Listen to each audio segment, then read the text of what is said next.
Hello and welcome to the Patent Pending Made Simple podcast. I'm your host, Samar Shah, and with me today is Jamie Brophy and a few special guests. Jamie, how are you? Hi, Summer. I'm good. I'm super excited about our special guests today.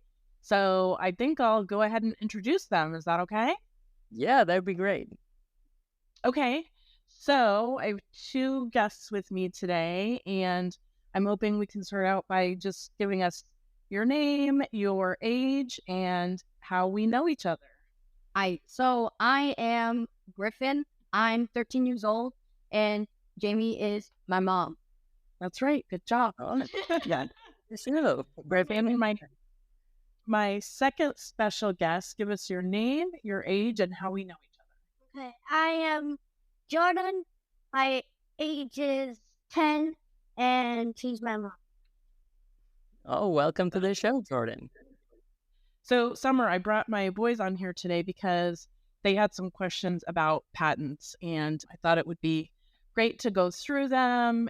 Sometimes adults also have questions about patents, but they think maybe their questions are too basic or too simplistic, and adults can be afraid to ask questions.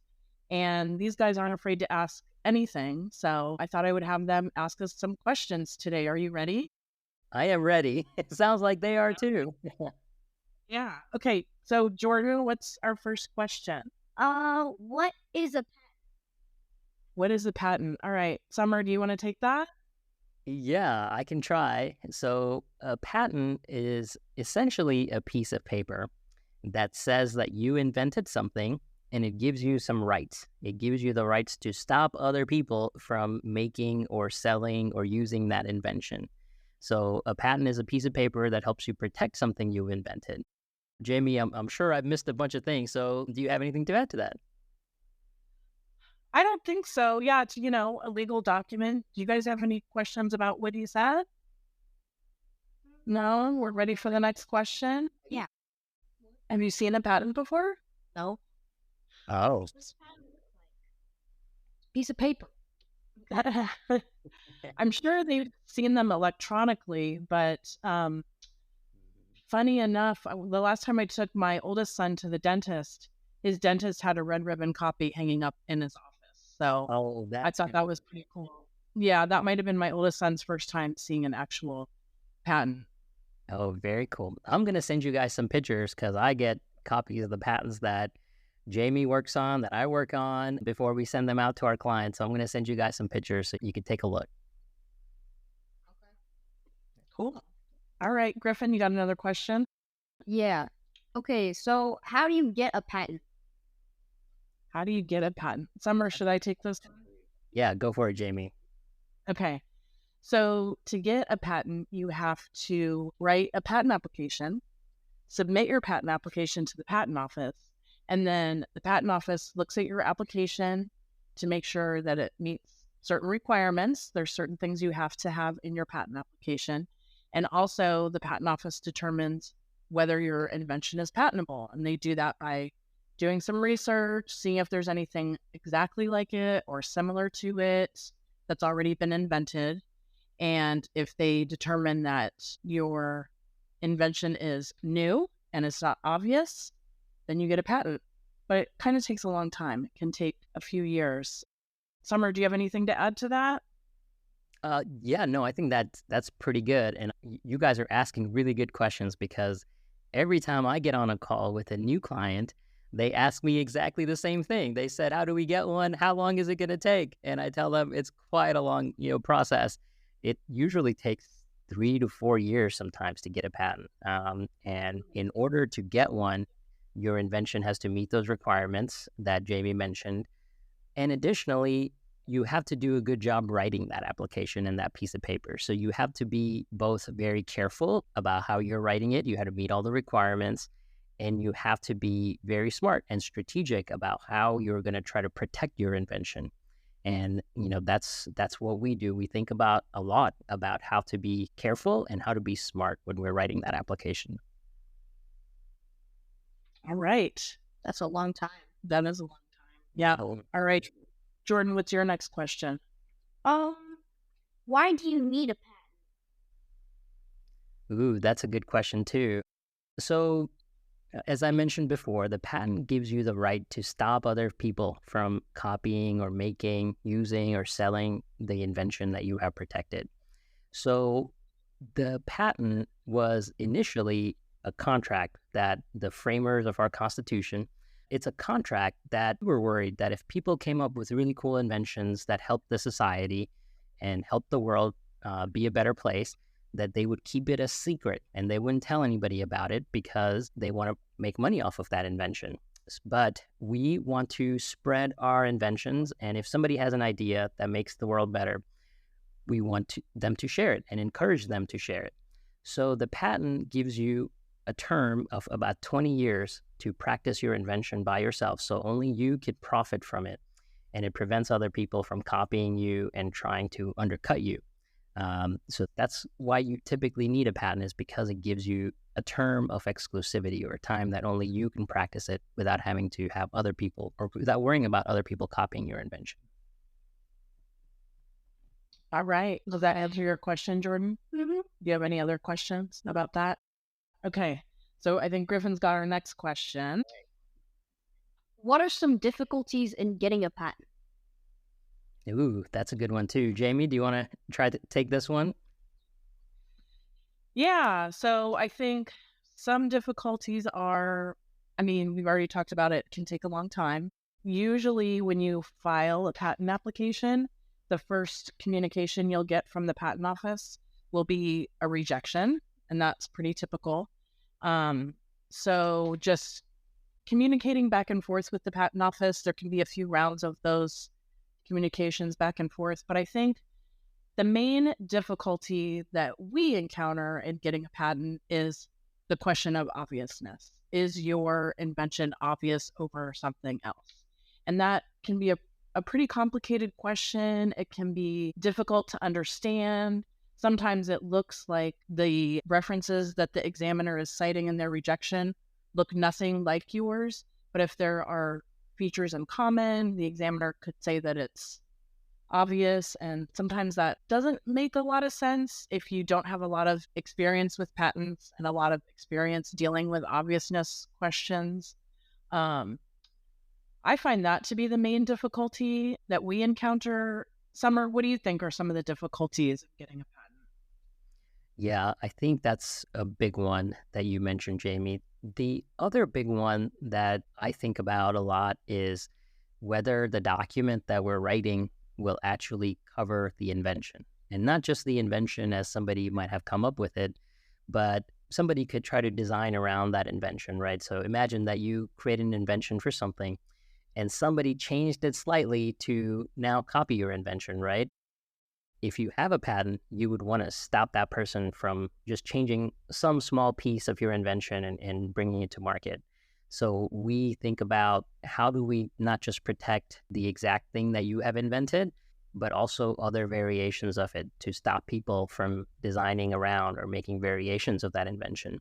And that could be a challenge because the more other bases that you try to cover, the more the invention starts looking like other things that might be out there. So there is a challenge. There's a push and a pull there to try to get the patent allowed. You want to have as broad a coverage as possible. But if you go too broad, then it's going to start looking like other things that are out there. So there's an interpretation tug of war, so to speak, that happens at the patent office.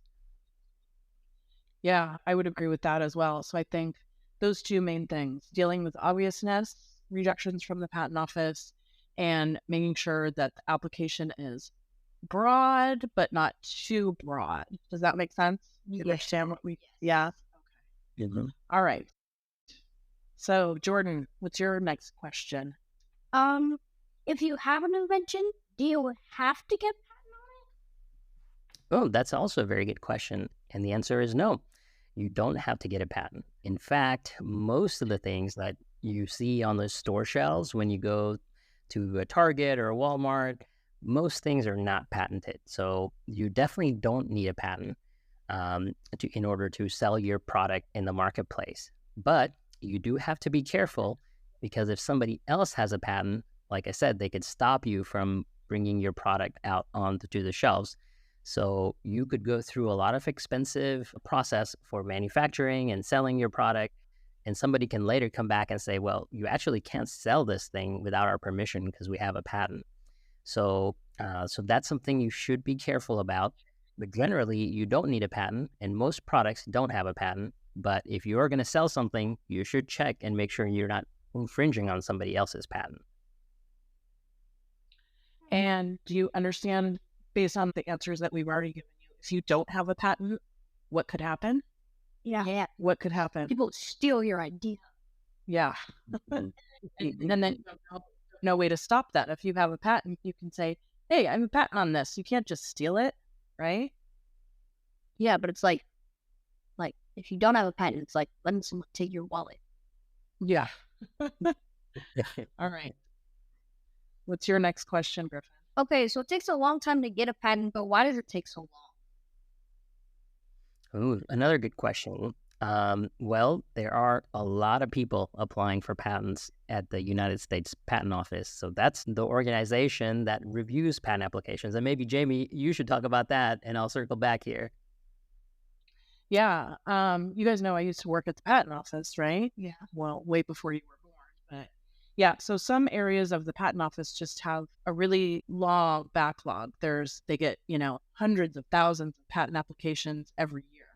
And in some fields where there's a lot of innovation going on, that backlog can be really long. So it could take a long time to get your first communication from the patent office. That could be, 2, 3 years sometimes. And then sometimes you have to go back and forth communicating with the patent office, responding to rejections. Sometimes they issue another rejection. So that process can take a while. So that is why it takes so long. You can, of course, pay extra to make it go faster, but that's generally why it takes so long. Okay. Jordan, you have another question? Yeah.